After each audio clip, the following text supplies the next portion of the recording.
శాస్త్రరీత్యా సింహరాశిలో సద్గురు జ్యోతిషాలయం నుండి 2026 ఆంగ్ల నూతన సంవత్సర శుభాకాంక్షలతో రాశి ఫలితాలు జనవరి నుండి డిసెంబర్ 31 వరకు చెప్పడం జరుగుతుంది. ఈ సంవత్సరం అతి జాగ్రత్తగా ఉండవలసినటువంటి రాశి అని చెప్పవచ్చు సింహరాశికి. అన్ని రకాలుగా కూడా మీరు జాగ్రత్తగా ఉండాలి. ఏంటి గురుగారు కొత్త సంవత్సరం రోజు మంచి విషయాలు వింటామంటే ఒక్కొక్కసారి కొన్ని చెప్పవలసింది గట్టిగా చెప్పవలసిన తప్పదు. ముఖ్యంగా గ్రహస్థితిని దృష్టిలో పెట్టుకొని నేనేదో కల్పితం చెప్పేది కాదు.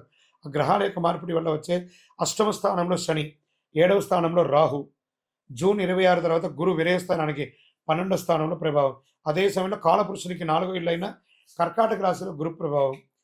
అష్టమ శని ఉన్న పెద్ద ప్రమాదాలు రావు, కానీ విరయస్థానంలో ఉన్న గురు రావడం వల్ల విపరీతమైనటువంటి ఖర్చులు, మార్పులు పెరిగే అవకాశాలు ఉన్నాయి. ఆస్తిపాస్తుల్లో కొంచెం షేక్ అయ్యే అవకాశాలు ఉన్నాయి.